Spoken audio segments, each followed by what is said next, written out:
Hola, ¿cómo están?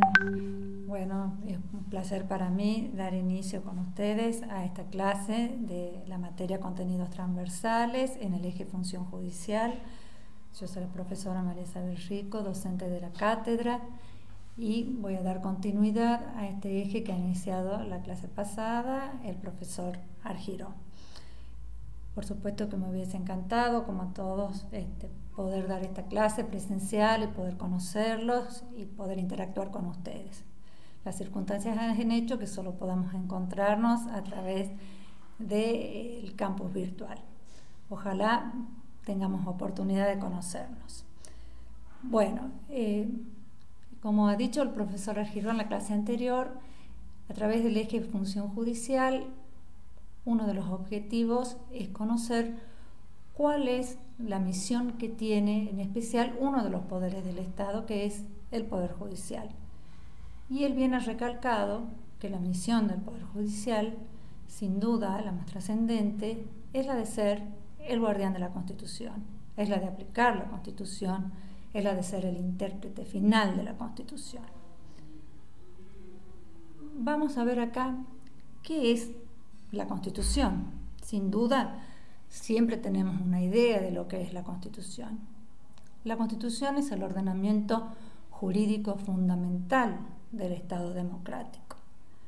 Bien sabemos ya, como veníamos estudiando, que desde la Declaración de los Derechos del Hombre y del Ciudadano en Francia, estamos hablando de 1789, se disponía que toda sociedad en la cual no esté establecida la garantía de los derechos ni estén determinada la separación de los poderes, carecía de Constitución. O sea, ahí nos damos cuenta que para la Constitución se asienta sobre dos ideas fundamentales: la garantía de los derechos, la protección de los derechos, y por otro lado, la limitación, la racionalización del poder a través de un principio fundamental que es el de la separación de los poderes.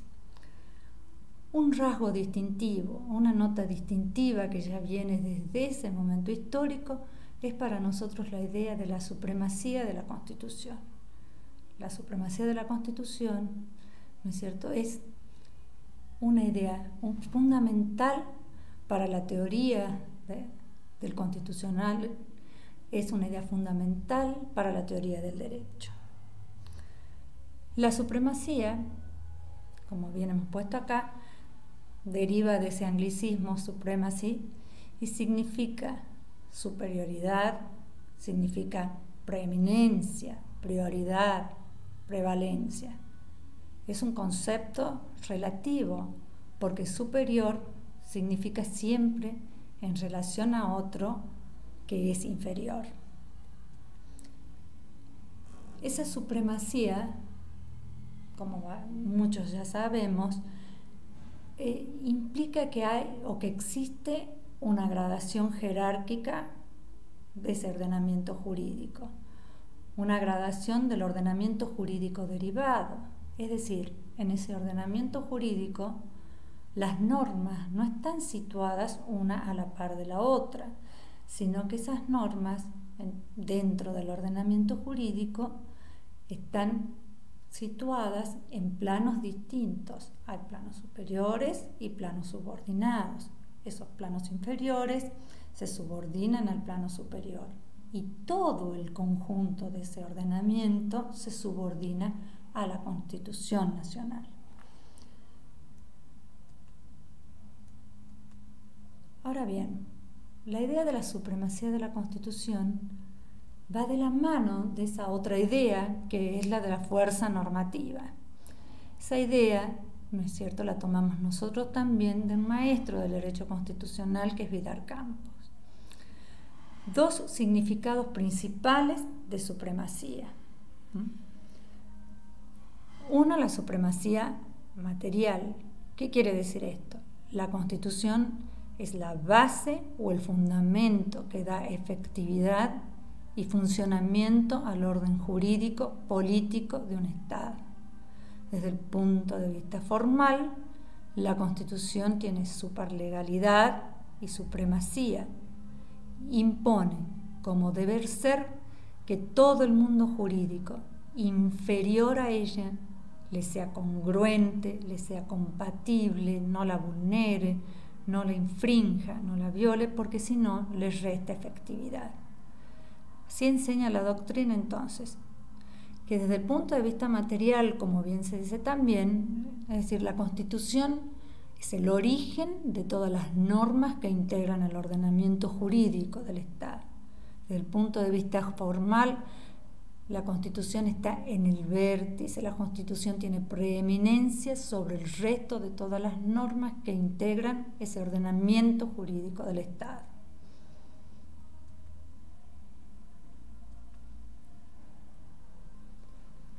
Esa idea de fuerza normativa inmediata de la Constitución se manifiesta en dos materias, esas dos materias que son las primeras que hemos señalado.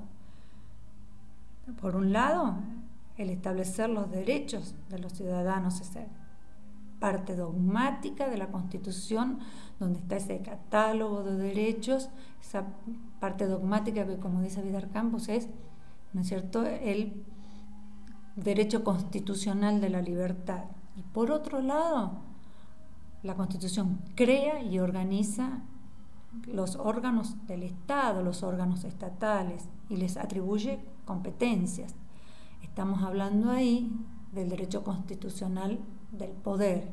Es la otra columna sobre la que se asienta la Constitución, la estructuración de los poderes del Estado.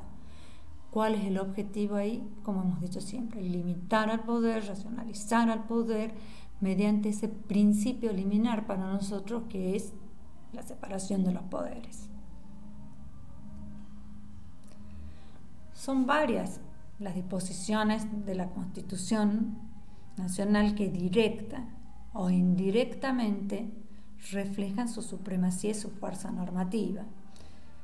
Por eso las enumeramos ahí, porque si bien no es que nosotros pretendemos que se sepan esos artículos ahora, son artículos fundamentales de la Constitución y que está bueno que vayan adentrándose en el conocimiento de las mismas. Nadie va a pretender que uno los conozca de memoria, pero está bueno que uno vaya buceando dentro de la Constitución y vaya sabiendo cuáles son los principios que sientan esos artículos. Así, sin duda, uno de los artículos fundamentales que hace a la supremacía y a su fuerza normativa, uno de ellos es el artículo 5, que establece que cada provincia puede dictar su propia Constitución, siempre y cuando sea conforme a las formas representativas, republicanas, y de conformidad a la parte dogmática de la Constitución, es decir, de conformidad a los principios, declaraciones y garantías que establece la Constitución Federal. El artículo 27, ¿qué establece? Que la nación argentina sí firma tratados con los otros estados extranjeros, pero que esos tratados deben ser conformes a los principios de derecho público que establece la Constitución Federal. Ahí manda a guardar la coherencia o la congruencia formal y material de los tratados. El artículo 28, ¿qué sienta también?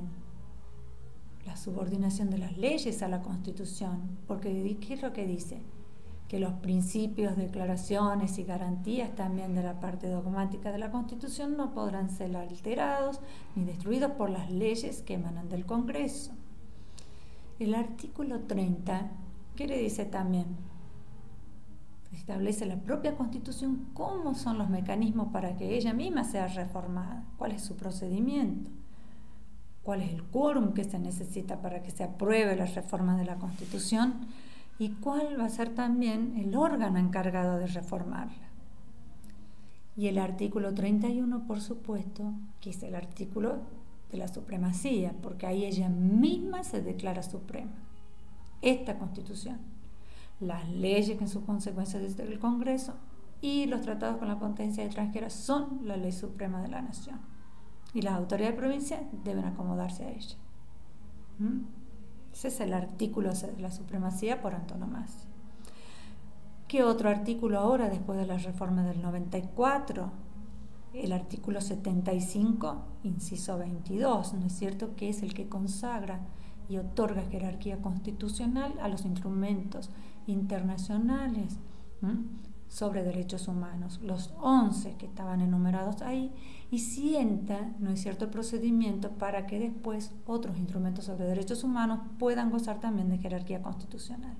Y el artículo 126, donde establece cuáles son las facultades que una vez delegadas por las provincias a través de la Constitución, ya no pueden ser ejercidas por ellas porque han sido otorgadas al gobierno federal. Fijémonos acá, la Constitución, como norma jurídica vinculante, ¿no es cierto?, obliga a quienes, obliga a los gobernantes y a los particulares, obliga a las autoridades y a los ciudadanos. Ahora, esa Constitución mantiene su imperio, su fuerza vinculante, tanto en situaciones ordinarias como en situaciones extraordinarias. Y eso es muy importante que nosotros tengamos en cuenta. Por eso ahí he citado solamente 3 artículos, pero fíjense qué importantes. El artículo 23 es el artículo que habla del estado de sitio. Aún en épocas de estado de sitio, lo que quiero que recuerden, la Constitución mantiene su imperio. El estado de sitio es una respuesta que trae la propia Constitución para las emergencias de tipo político, lo mismo que la intervención federal. Es decir, la propia Constitución prevé ese remedio para ese tipo de emergencias. La Constitución sigue manteniendo su vigencia, sigue manteniendo su supremacía, ¿no es cierto?, aún en esas circunstancias. Fíjense que ahí lo mismo el Poder Judicial puede actuar, pueden interponerse incluso los habeas corpus en el estado de sitio. El artículo 29 que nos dice que impide, ¿no es cierto?, la delegación de facultades extraordinarias que haga el Congreso al presidente o las legislaturas provinciales a los gobernadores.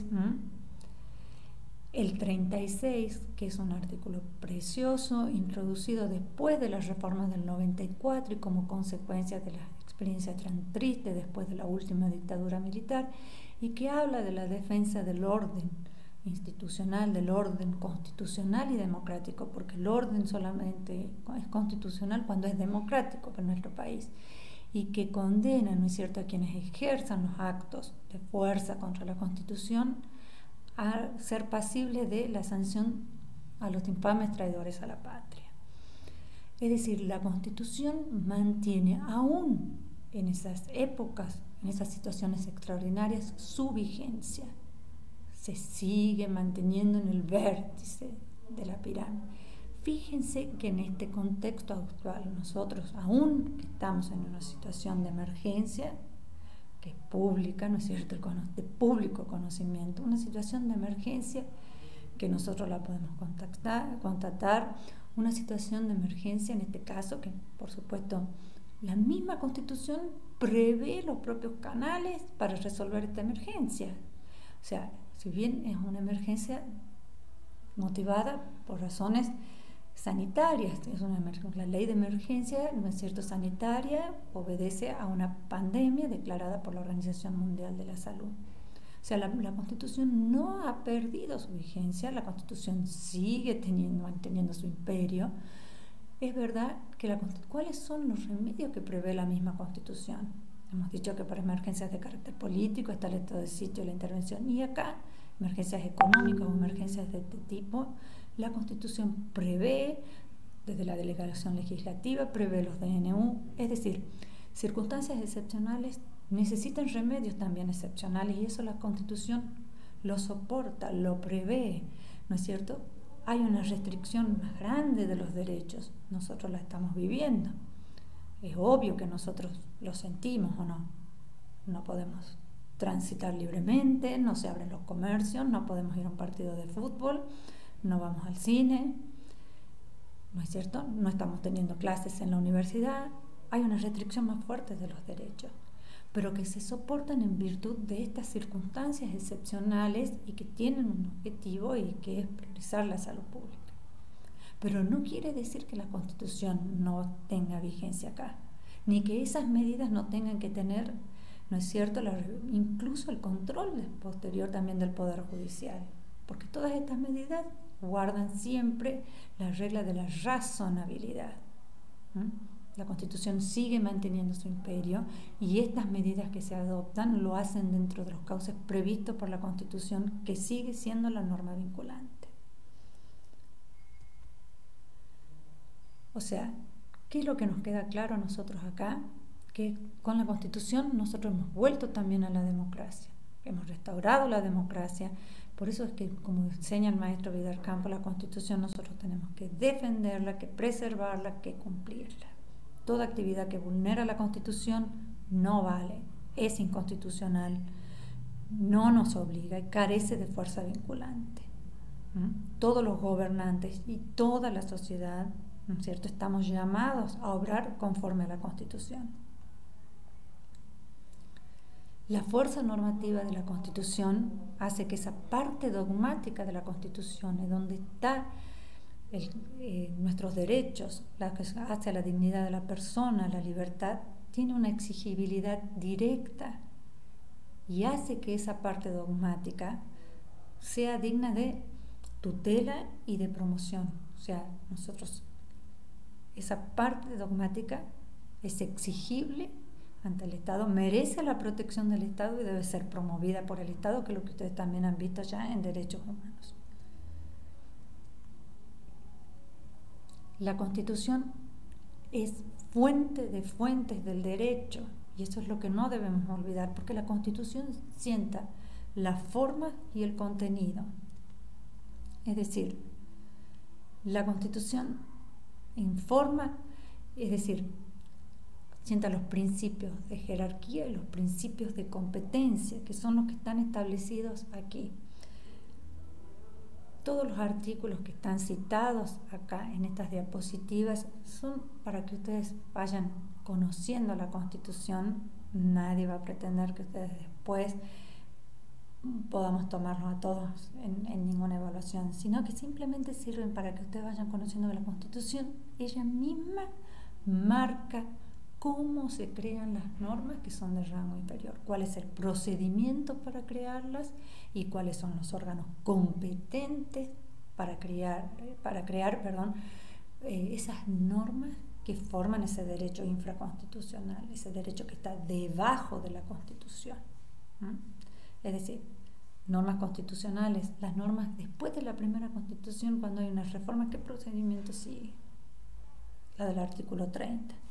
Los tratados de derechos humanos con jerarquía constitucional, ¿dónde los busco? En el 75, inciso 22. Los demás tratados internacionales, ¿dónde voy? En el artículo 99, inciso 11, que habla de las atribuciones que tiene el Poder Ejecutivo, ¿no es cierto?, para la negociación y la firma del tratado internacional. Y después el 75, inciso 22, cuando habla en la primera parte de los tratados en general, no de los de derechos humanos, y el 75, inciso 24, los tratados de integración y que otorgan y delegan competencias supraestatales. Las leyes, donde tenemos ahí todo el capítulo que habla de los procedimientos para la formación y sanción de las leyes, el 99, inciso 3, cuando hablamos de los decretos de necesidad y urgencia, y los otros decretos del que dicta el Poder Ejecutivo, en virtud del 99, inciso 2, que marca el límite que deben cumplir también esos decretos, que no pueden alterar a las leyes que reglamentan su ejercicio, y el 100, que habla ¿no es cierto?, de las atribuciones que tiene el jefe de gabinete en el dictado de esos decretos. Los contenidos, ¿no es cierto? Y ahí vemos cómo se marca también la pirámide, marca también las atribuciones. Ahí no está completo, pero en cuanto al Estado federal y en cuanto a los gobiernos locales. Y volvemos a citar ahí con una aclaración también en cuanto a las leyes del Congreso, en el artículo 28, que sienta, como nosotros habíamos dicho, la limitación que pone la Constitución para las leyes. Hablamos ahí de un principio fundamental para el derecho constitucional, que es el de la reserva de la ley. ¿Por qué? Porque hay algunas materias que solo pueden ser objeto de reglamentación por parte de una ley que emane del Congreso, y nunca por un decreto, por un DNU. ¿Por qué? Porque la propia Constitución se encarga ella misma de decir que solamente pueden emanar de una ley del Congreso. Por ejemplo, una ley que declara la utilidad pública nacional de un bien en la causa de una expropiación, artículo 17. Todo lo que es materia penal, creación de delitos y penas, en el artículo 18. Por ejemplo, la iniciativa popular, la consulta popular, 39 y 40. Todo lo que es materia impositiva, 75, inciso 1, inciso 2, inciso 3. Todo eso es materia propia del Congreso de la Nación. ¿Por qué? Porque la propia Constitución dice que esas materias solo pueden emanar de ley del Congreso. Todo lo que hace al 75, inciso 12, ¿qué es lo que nos dice? Que todos los códigos de fondo solo son competencia del Congreso Federal. Entonces, no pueden emanar de que no sea de ese órgano. 114 y 115. Por ley solamente se puede establecer el Consejo de la Magistratura y el jury de enjuiciamiento pueden ser reglamentados. El DNU, con todo su procedimiento, está establecido en el 99, inciso 3. Y todo esto es materia también de ley del Congreso, la que los reglamenta el trámite, los decretos y los reglamentos. Y después también en el ordenamiento local la Constitución manda también determinados artículos que hablan de los gobiernos de provincia, 121, 122, 123 y el 123 que sienta hoy la autonomía de los municipios.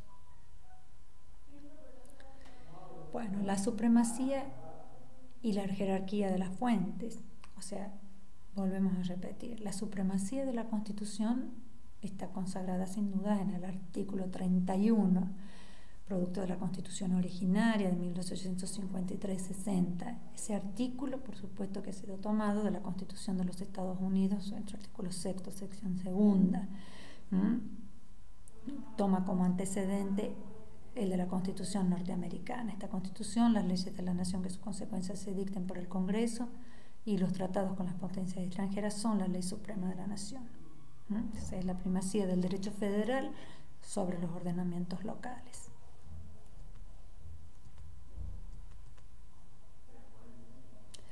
Bueno, la reforma constitucional del 94, ¿qué hace?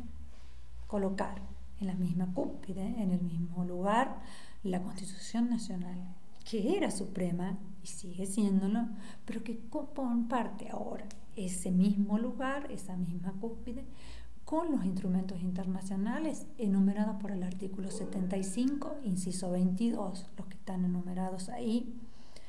Abajo de ellos, el derecho infraconstitucional, y además provocar una gran modificación en la relación jerárquica que existía entre las leyes y el resto de los tratados internacionales, porque esa era la discusión que había con respecto al artículo 31, ¿qué estaba primero? ¿Las leyes o los tratados? Y esa discusión clásica entre monismo y dualismo, a ver si los tratados necesitaban otra ley interna para ver si se incorporaban al derecho local.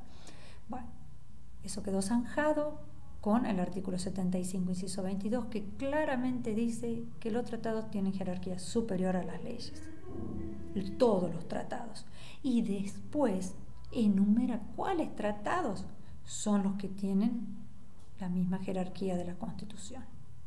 Vamos a ver acá.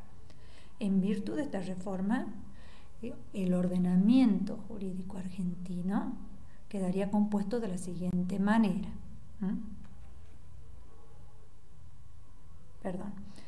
Tenemos acá en el primer peldaño de esta pirámide, que ya no tiene la forma de una pirámide, sino más porque el vértice está amesetado, tenemos la Constitución y hoy 14 instrumentos internacionales sobre derechos humanos, que son los únicos que pueden compartir, siempre que sean sobre esa materia, derechos humanos, el vértice de la pirámide.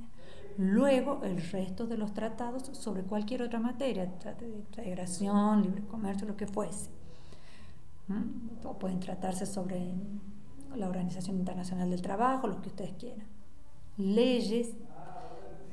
En el peldaño de las leyes vamos a situar a los decretos de necesidad y urgencia, que si bien no son leyes en sentido formal, tienen naturaleza material de ley.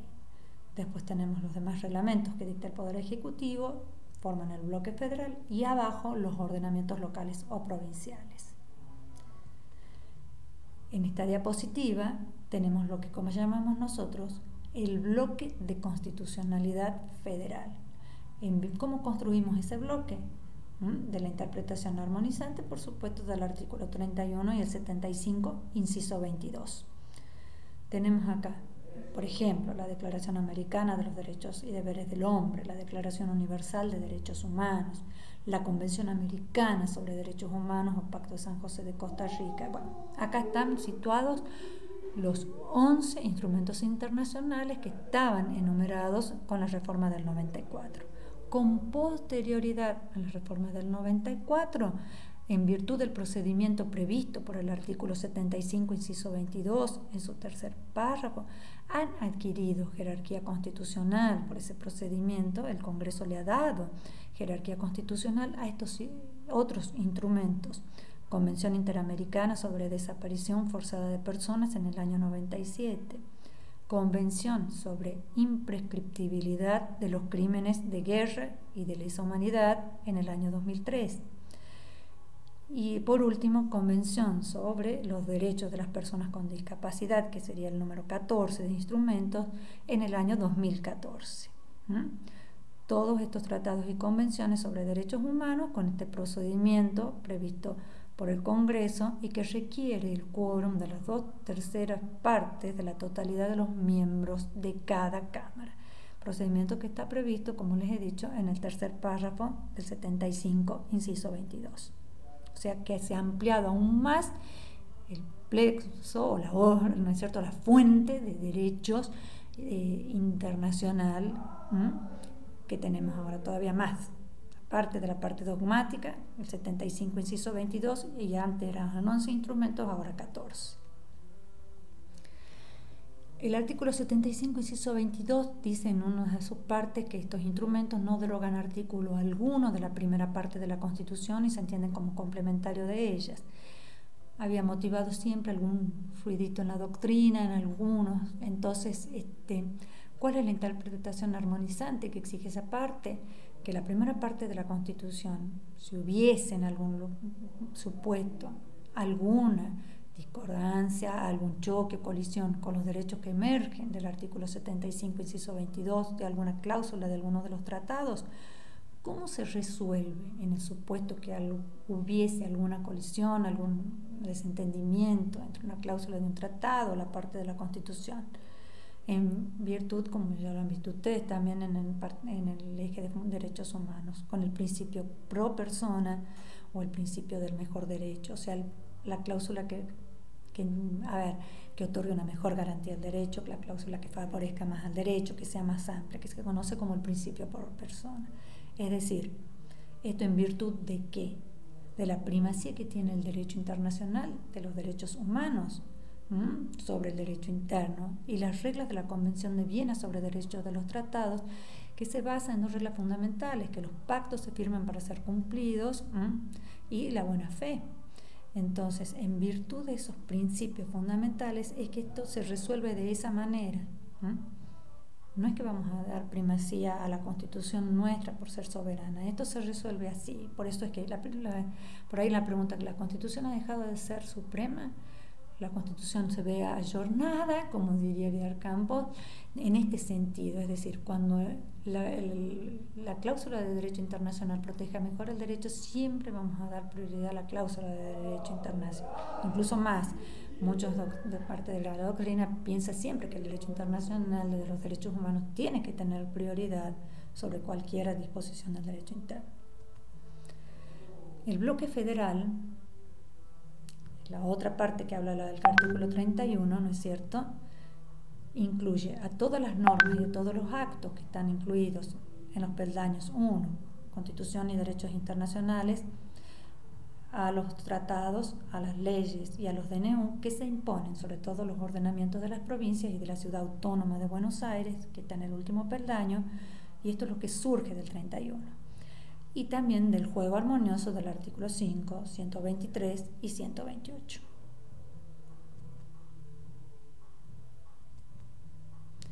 Muy bien, ahora vemos esto.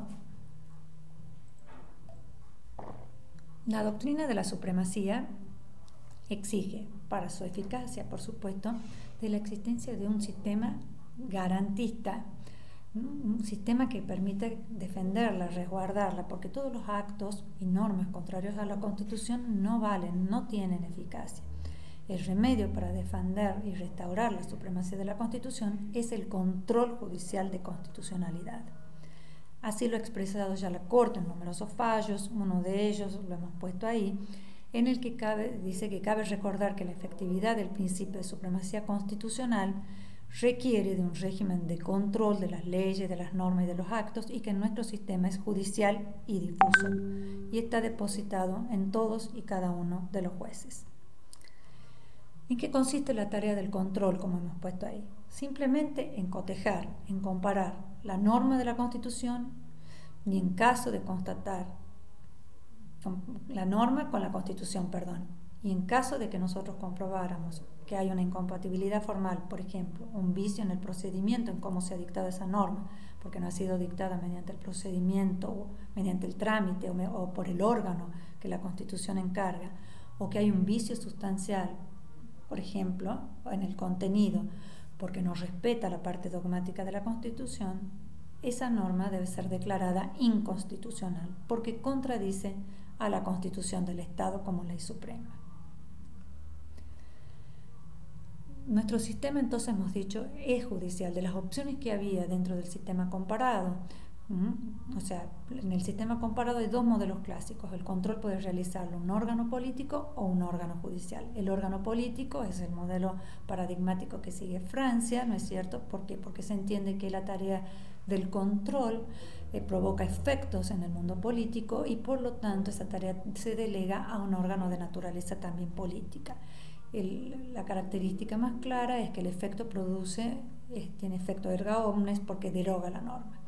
El otro modelo es el modelo a cargo del órgano judicial, que es el que sigue nuestro país, tomado del modelo norteamericano por excelencia, y puede ser concentrado o difuso. Concentrado si estuviese a cargo de un órgano especializado, un único órgano especial, o bien judicial difuso, que sería el nuestro, como les digo, tomado, y que en América queda Estados Unidos y nosotros con ese mismo modelo. ¿Cómo surge para nosotros? O sea, ¿de dónde surge esto? En el caso de nuestro país, del juego del artículo 116, que dice que corresponde a la Corte Suprema y a los demás tribunales de justicia el conocimiento de todas las causas que versen sobre puntos regidos por la Constitución, del precedente del leading case Marbury versus Madison 1803 Estados Unidos, y por supuesto de toda la jurisprudencia que ha ido construyendo la Corte Suprema de la Nación Argentina.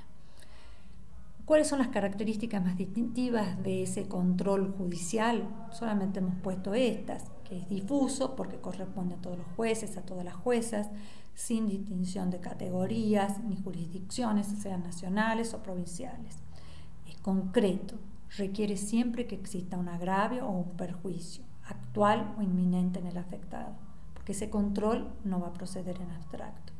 Y en cuanto a sus efectos, a diferencia del órgano político, que tiene efecto erga omnes, acá el control tiene efecto entre interpartes. El pronunciamiento que declara inconstitucional la norma limita los efectos solo a las partes que intervienen en el caso judicial. La norma se sigue aplicando en todos aquellos casos en los que no se han impugnado. Habría que ver ahí la excepción para la jurisprudencia de la Corte, que sí ha tenido ahora o exige efectos vinculantes, ¿no es cierto?, por el valor del que más fallo, porque el valor del fallo es el que emana del Tribunal Superior, que es la Corte Suprema de Justicia, que es el intérprete final de la Constitución. Pero eso lo vamos a dejar para más adelante, cuando estudien constitucional. ¿Qué es la idea de la constitución convencionalizada? La Constitución adapta de conformidad con la Convención Americana sobre Derechos Humanos o Pacto de San José y la jurisprudencia de la Corte. En este caso, el juez o la jueza nacional, en su trabajo cotidiano, debe realizar simultáneamente el control de constitucionalidad, es decir, comparar normas, actos y hechos con la Constitución, pero también con el Pacto de San José de Costa Rica. así tenemos que ese control de convencionalidad ha sido creado jurisprudencialmente por la Corte Interamericana de Derechos Humanos. Primero, en una primera etapa, reputaba inválidas las normas de derecho local opuestas al pacto. Y ahí citamos el fallo de la Corte. Esa era la primera etapa, un control que se llamaba desde arriba. Pero en una segunda etapa, la Corte Interamericana, ¿qué hizo? Reclamó también a los jueces nacionales que inapliquen ellos mismos las normas de derecho interno que sean opuestas al Pacto de San José de Costa Rica y a su propia jurisprudencia, lo que se conoce ya como control de convencionalidad desde abajo.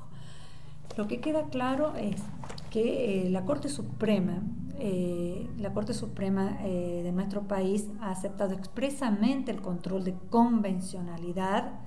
Queda claro a partir de los fallos como Maceo, Videla y Macera y otros más. O sea, ese control de convencionalidad está aceptado expresamente por la Corte Argentina.